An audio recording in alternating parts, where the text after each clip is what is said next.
नमस्ते फ्रेंड्स, मैं उज्ज्वल श्रीवास्तव स्वागत करता हूं आपके अपने यूट्यूब चैनल एजुकेशनल एरा में।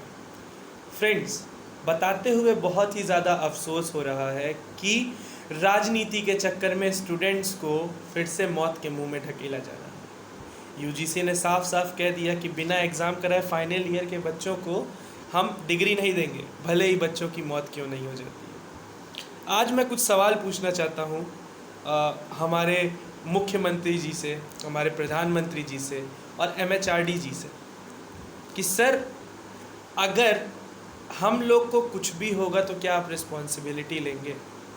सर, मैं आपसे हाथ जोड़ के विनती करता हूँ कि एक बार मंत्री की हैसियत से नहीं, एक बार एक पिता की हैसियत से सोच के देखिए कि अगर एक बच्चे को कुछ होगा तो उसकी और उसके फैमिली की रिस्पॉन्सिबिलिटी कौन लेगा? सर, आपने कहा एग्ज़ाम होगा, कोई बच्चा अगर एग्ज़ाम देने जाएगा तो वहाँ पे बहुत सारी प्रॉब्लम्स आएंगी। प्रॉब्लम्स इन द सेंस, आपने कहा कि हम सारे प्रिकॉशंस लेंगे जिसके वजह से सोशल डिस्टेंसिंग मेंटेन होगी और एग्ज़ाम देने में बच्चों को कोई प्रॉब्लम नहीं होगी। मैं आपसे सर इतना बस पूछना चाहता हूँ कि सर, आप एग्ज़ाम तक कंट्रोल कर पाएंगे ना, एग्ज़ामिनेशन हॉल तक कंट्रोल कर पाएंगे, लेकिन इस कॉलेज के गेट के बाहर क्या आप सोशल डिस्टेंसिंग मेंटेन कर पाएंगे? आपने ये कहा कि हम एंट्रेंस एग्ज़ामिनेशन कराएंगे तो वहाँ सोशल डिस्टेंसिंग मेंटेन करेंगे। मैं आपको दिखाता हूँ फ्रेंड्स कि यहाँ पे यूपी के गोरखपुर में एग्ज़ाम हुए थे यूपी बीएड के, और यहाँ पे सोशल डिस्टेंसिंग की नहीं, नेशनल टेस्ट एजेंसी की भी धज्जियाँ उड़ा दी गई थी। और ये एक मुंह पे तमाचा था, आपके जो टेस्ट एजेंसी हुई थी उसके मुंह पे यह तमाचा था कि यहाँ सोशल डिस्टेंसिंग का पालन नहीं होता। सर, मैं आपसे एक चीज़ बस पूछना चाहता हूँ कि बच्चा आएगा, आपने कहा कि हम बच्चे की जिम्मेदारी लेंगे। अगर बच्चा मान लीजिए उसकी इम्यूनिटी अच्छी है और वो उस चीज़ को टॉलरेट कर देगा, उस वायरस को टॉलरेट कर देगा, लेकिन क्या वो अपने घर पे आएगा और उसके घर वाले इन्फेक्ट होंगे, तो क्या आप उसकी रिस्पॉन्सिबिलिटी लेंगे? आपकी जो ये मेहनत है ना, हम अपने पीएम सर से ये पूछना चाहता हूँ कि जो आपने अभी तक ये मेहनत से ये कोरोना वायरस को अभी तक जितना कंट्रोल किया है ना सर, ये सारे के सारे आपकी मेहनत जो है वो पानी में मिल जाएगी। क्योंकि कोरोना के केसेस अभी तो सिर्फ 70,000 आ रहे हैं, लेकिन एग्ज़ाम होने के बाद लाख में केसेस आएंगे, क्योंकि पूरे के पूरे 1.8 मिलियन स्टूडेंट्स हैं जो फाइनल ईयर के हैं। ये तो सिर्फ फाइनल ईयर के हैं सर। ये जो इंट्रेंस एग्ज़ामिनेशन है नीट और जेई की, इसके लिए सर 25 लाख स्टूडेंट्स हैं।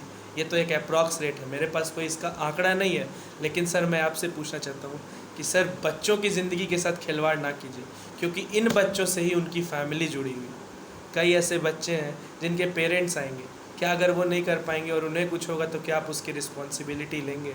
सर, मैं आपसे हाथ जोड़ के विनती करता हूँ कि बच्चों के बारे में एक मंत्री की हैसियत से नहीं, आप एक पिता की हैसियत से सोचिए।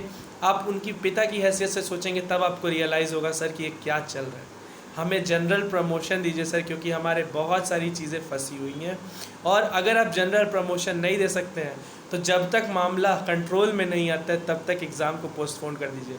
ऐसे आप बच्चों को परेशान कर रहे हैं। अभी आपने ही हाल ही में देखा होगा कि कई बच्चे सुसाइड कर रहे हैं। तो सर, बच्चों की लाइफ के साथ खिलवाड़ ना कीजिए, बच्चों की ज़िंदगी से राजनीति मत कीजिए सर, क्योंकि यही युवा अपनी फैमिली को संभालेंगे। एक बार उस परिवार के बारे में सोचिए सर। इन्हीं साफ शब्दों के साथ मैं आपसे बस यही विनती करता हूँ कि आप बच्चों को प्रमोट करने कीजिए या फिर एग्ज़ाम को पोस्टपोन कर दीजिए, क्योंकि हालात ठीक हो जाएंगे तो फिर हम सब पेपर देने को रेडी हैं सर। हम लोग कहाँ जाएंगे? हम लोगों ने 10th का पेपर दिया, 12th का पेपर दिया, बीएससी के फर्स्ट ईयर सेकेंड ईयर का पेपर दिया, तो फाइनल ईयर का पेपर देने में सर हमें कोई प्रॉब्लम नहीं है, लेकिन सर फैमिली के बारे में सोचना ये सबसे ज़्यादा ज़रूरी है। और थर्ड चीज़ मैं बात करना चाहता हूँ सुप्रीम कोर्ट की। तो सुप्रीम कोर्ट तो सर क्या बताएं, सही बात है, वो जो बात थी ना, तारीख पे तारीख, तारीख पे तारीख, तारीख पे तारीख, बच्चों को वो भी लटका के रखे हुए हैं कि बस छोड़ेंगे और गिर जाएंगे। हमारे लिए हमारे जो लोन वॉरियर हैं डॉक्टर अलख आलोक श्रीवास्तव सर, मैं उन्हें एकदम थैंक यू कहना चाहता हूँ कि सर आप ऐन मौके पे बच्चों के साथ खड़े हैं, और जितने भी हमारे पॉलिटिशियंस हैं जो बच्चों के साथ हैं, मैं उन्हें दिल से शुक्रिया करना चाहता हूँ कि कोई बच्चों के बारे में सोच रहा है। सर, पॉलिटिक्स नहीं चाहिए सर, एक बार एक पिता की हैसियत से सोचिए, कम से कम बच्चों का दुख आपको पता चलेगा। इसी शब्दों के साथ मैं अलविदा लेता हूँ। Thank you friends, thank you.